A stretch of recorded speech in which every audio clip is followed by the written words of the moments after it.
But I'm glad. I guess I'm on the right track here. So, okay. So today I was looking at these two chapters and trying to find a theme that would kind of tie them together for this morning. And the one that came to mind was the goodness of God. Now, I know I was part of this atheist versus Christian debate page that was in Facebook.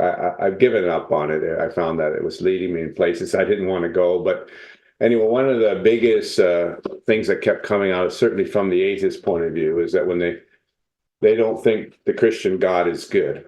They look at the Old, especially in the Old Testament, they'll always quote out scriptures from the Old Testament that, in their minds, points that God is not good. I think Randy last week handled a very difficult passage. Again, trying to show that there's a purpose, God's wisdom, even in the passages that are hard to swallow sometimes. God is good, and there's a wisdom that we may not understand when we're reading them. So, but today I really want to look at that. I want to see if we could tie this together.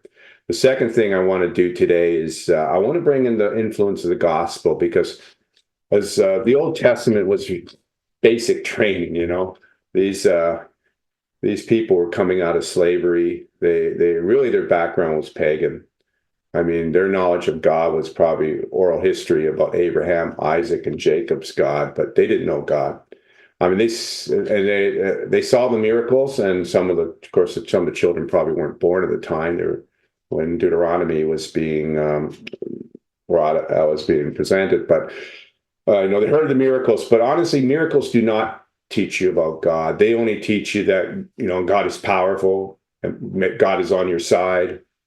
But they don't really teach you about the character of God, who God really is. The miracles cannot do that. And sometimes they can give you a false picture of God as well. So really, we learn about God through his word. And in the Old Testament, and certainly in the book of the law, this was the introduction to God, to his people. So it's, to say that was the end of the introduction, no. I think the gospel is through the gospel that God reveals himself more fully to us through Jesus Christ. We learn about grace and about truth. So that's kind of the where I'm going with this today. I want to make a bold statement. I think that all that is good in society can be traced to the influence of the gospel. I want to say that in Western society, all that is good in society can be traced to the influence of the gospel. Okay, that's a statement for today.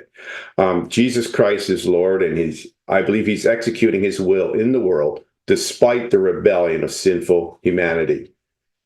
God is good. And definitely we're very aware of rebellion that's going on in our society today. So it's through the gospel that the influence, it's through the gospel that God reveals himself more fully. Okay, so let's start with our passage. And the first part I'm reading here is 19. And in this, I believe that God is showing us goodness relative to judicial matters. Okay, so let's start at 19. And I'm reading from the new NLT, the New Living Translation, because I find it, for devotional purposes, I really enjoy this version. When the Lord your God destroys the nations whose land he's giving you, you will take over their land and settle in their towns and homes. Then you must set apart 3 cities of refuge in the land the Lord your God is giving you. Survey the territory and divide the land the Lord your God is giving you into 3 districts, with one of these cities in each district. Then anyone who has killed someone can flee to one of the cities of refuge for safety. If someone kills another person unintentionally without previous hostility, the slayer may flee to any of these cities to live in safety.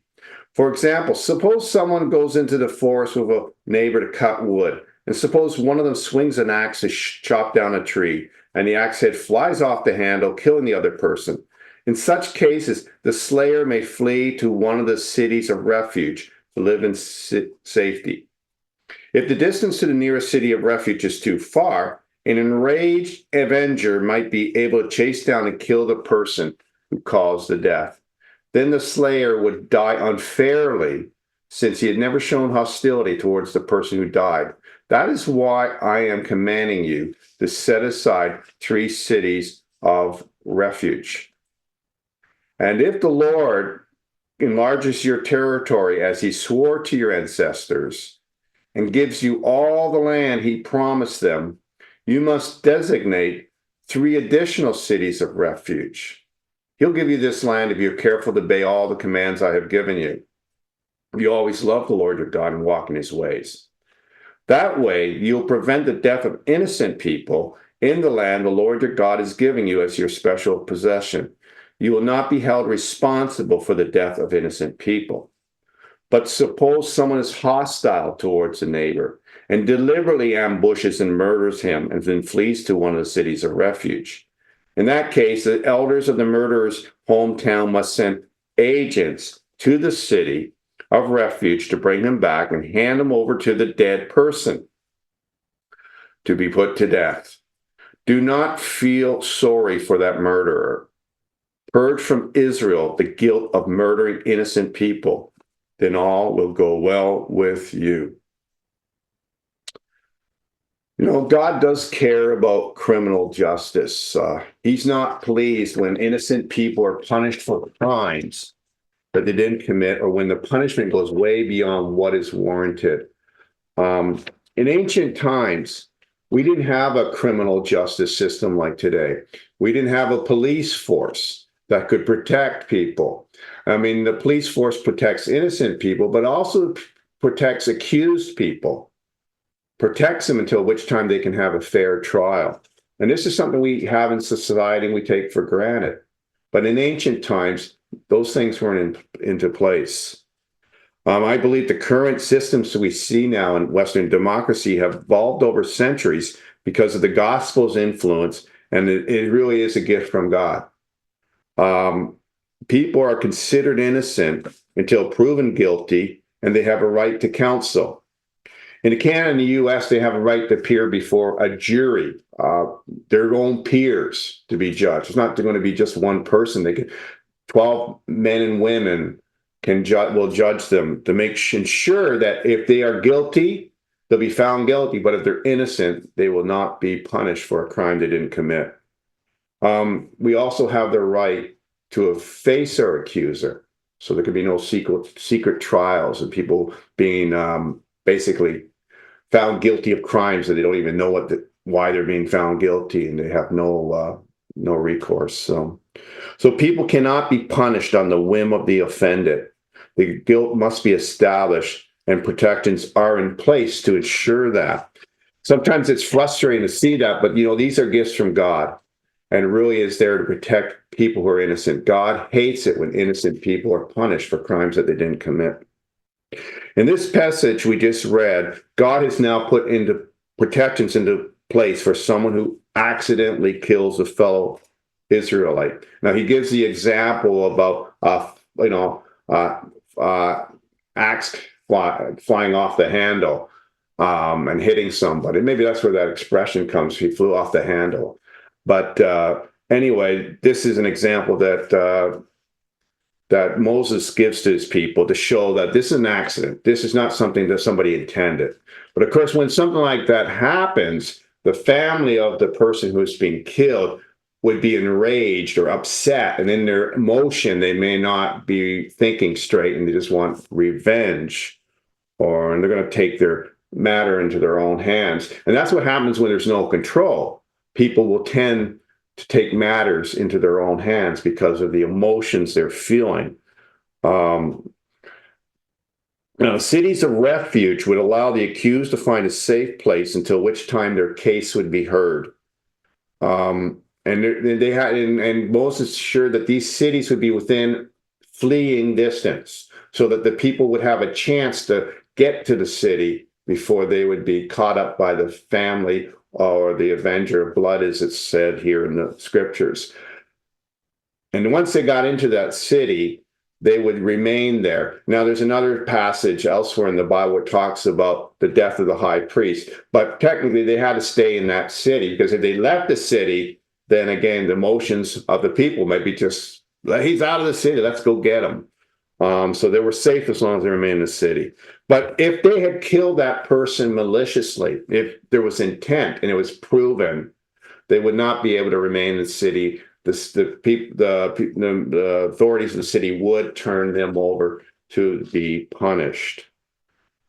God did not want any more innocent bloodshed, and God hates murder, as we see, because he doesn't want the guilty to be getting off scot-free either. It's important that they're punished in order to ensure that people are not just killing people because they want to do that. So we see that in this passage. Okay, so I want to there's one little verse that's kind of stuck on its own here, and I want to read this. It's 14, because we kind of leave the criminal justice part. Now we're going to something else that is still about justice, but it's not criminal justice. It says, when you arrive in the land that the Lord your God is giving you as your special possession, you must never steal anyone's land by moving the boundary markers your ancestors set up to mark their territory or their property. To move the boundary means that you have to be more powerful than your neighbor. If you move the boundary marker and your neighbor's more powerful, of course, he's going to come. I'm talking in the world, there's no police force. He's going to come and he's going to resist what you're doing, and ultimately you're going to lose. So this is about the weak being oppressed by the poor. And this is what this commandment is in place to protect the weak, and also for that property rights would be respected. I mean, God has divided the property according, people get their inheritance, and it was to prevent powerful people from stealing the inheritance of weaker people. And God is very concerned about that. He doesn't want the weak to be oppressed by the powerful. So let's move on to 19, and it's more on criminal justice. So in verse 19, verse 15 to 21. You must not convict anyone of a crime on the testimony of only one witness. The facts of the case must be established by the testimony of 2 or 3 witnesses. If a malicious witness comes forward and accuses someone of a crime, then both the accuser and the accused must appear before the judge, before the Lord, by coming to the priests and judges in office at the time. The judges must investigate the case thoroughly. If the accuser has brought false charges against his fellow Israelite, you must impose on the accuser the sentence he intended for the other person. In this way, you will purge such evil from among you. Then the rest of the people will hear about it and be afraid to do such an evil thing. You must show no pity for the guilty. Your rule should be life for life, eye for eye, tooth for tooth, hand for hand. So we see in verse 15, for us, it's kind of a no-brainer that, one person should not be convicted on the testimony of a person, one single person. I mean, we've been raised in a culture where these principles are really ingrained in our thinking. But there are some cultures where that's not the case. The status of the person may determine the impact of their testimony. So a powerful person could deprive an innocent person of justice by lying. We've seen cases like that even in Pakistan, where someone who's a Christian and a Muslim neighbor accuses him of blasphemy, and next thing, the Christian is in all kinds of trouble and sometimes even killed on the testimony of a single person. But then the emotions are inflamed because blasphemy and the fact that he's a Christian means he's at a lower status. But fortunately, in our country, we do not see that. There has to be more than the testimony of a single person. You at least hope so, anyway. And this was put into place in ancient Israel to ensure, again, that there would be justice for people. Another aspect of this particular rule is that if a person's trying to do that, trying to deprive a person of justice, and they want them punished for some reason, they lie, they're giving false testimony, which is part of one of the Ten Commandments too. God told Israel to punish the lying accuser with the punishment he or she intended for her victim, his or her victim. And this is the idea of a deterrence. We see that in the Old Testament. A lot is deterrence. In order to bring a control to life and allow people to sort of have some semblance of self-control and not just go crazy and do bad things, there's deterrence. It's the fear of punishment, and that's what keeps people in line. So that's why that's there. Verse 21, it seems very harsh, the idea of an eye for an eye, life for a life. Seems very harsh, but I think God here is teaching his people the idea of justice. If a person murders someone, it's only just that they forfeit their own life. Now, personally, I'm against capital punishment. I think human corruption means that too many innocent people can be executed. And also, I believe that mercy, through the gospel, we learn that mercy triumphs over justice. The law introduced God's people to matters of justice and holy living. But the gospel has taken it to a whole new level, showing us mercy, grace, and redemption. So because of these higher values, and I think redemption being something that is, the people of Israel did not really understand that the way we do because of what Jesus has done for us. But that's something, think that anybody can be redeemed, even the most worst criminal can be redeemed, is something I think that is very, very important to consider. So that kind of wraps up 19, and we're going to get into 20. And in 20, it's regulations concerning war. Unfortunately, humanity in a sinful state, war is inevitable. Selfish ambition, hatred, and greed cause human conflict. On the one day, the wars will cease. God has promised that the swords will be beaten into plowshares. That day is coming, and I think it's sooner than we realize, but it's coming. But right now, we don't see it. There's a lot of war. People are still killing one another for the stupidest reasons. I think they're the stupidest reasons. But anyway, that's what we are living under. So, but God has put in some measures into place, and let's read this here. When you go out to fight your enemies and face horses and chariots and an army greater than your own, do not be afraid. The Lord your God, who brought you out of the land of Egypt, is with you. And when you prepare for battle, the priest must come forward to speak to the troops. He will say to them, listen to me, all you men of Israel. Do not be afraid as you go out to fight your enemies today. Do not lose heart or panic or tremble before them, for the Lord your God is going with you. He will fight for you against your enemies, and he will give you victory. First thing here, if their hearts are lined up properly with God and they're serving God and obeying God, God has assured them victory. So this is the first thing. When you go into battle, victory is assured if you're in alignment with God's will. Then the officers of the army must address the troops and say, has anyone here just built a new house but not yet dedicated? If so, you may go home. You might be killed in battle. Someone else would dedicate your house. Has anyone here just planted a vineyard and not eaten any of its fruit? If so, you may go home. You might die in battle and someone else would eat the first fruit. Has anyone here just been engaged to a woman, not yet married her?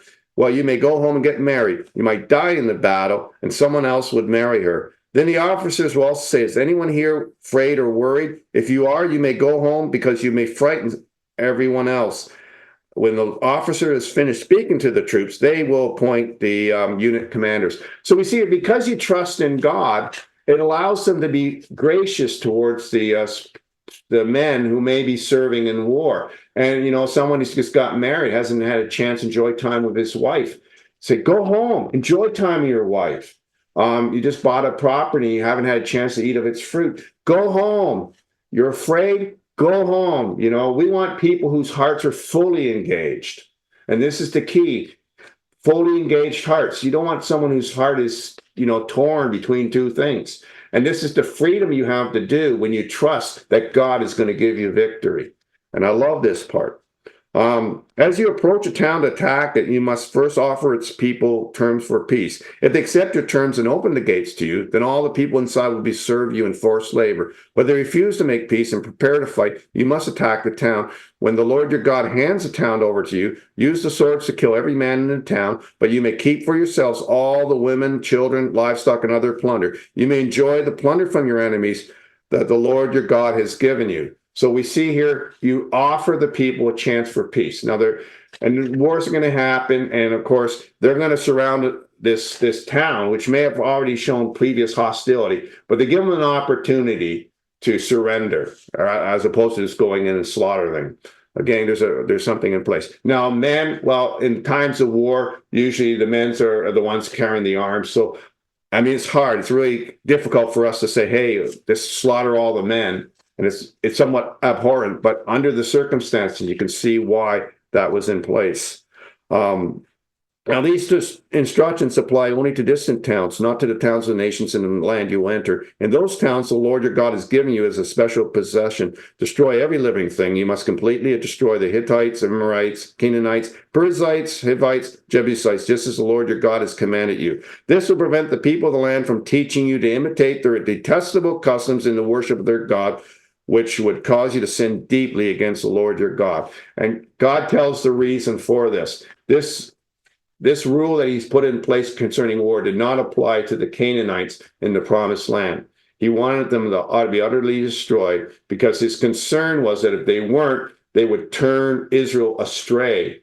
And it's very important to God's plan of redemption that Israel would remain faithful to the Lord their God. So this is a critical thing, and this is why God, one of the reasons why God would have them destroy all the people in Canaan, which is, again, it's very difficult for us to handle, to accept because of the situation of, mass, slaughter of people.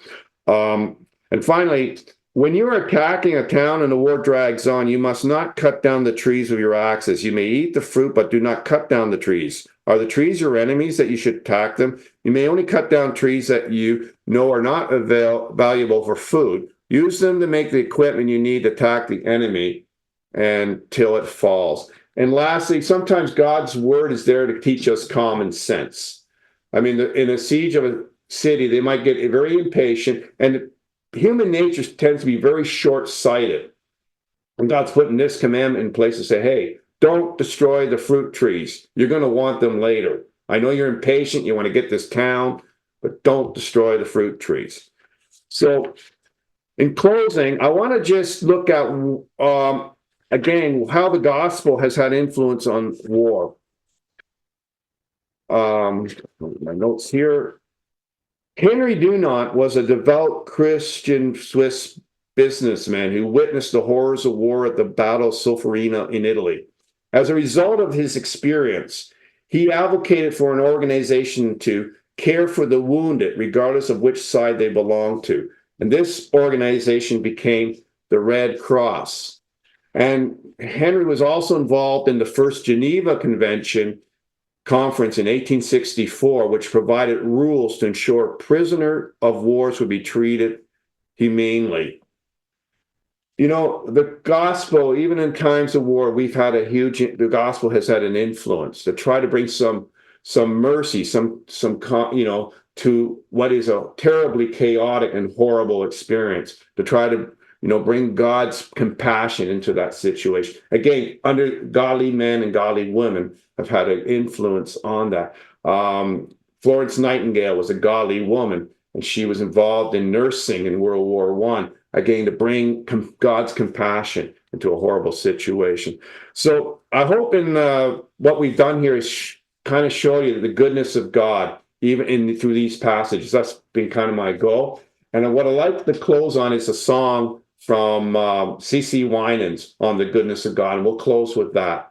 All right. Thank you so much.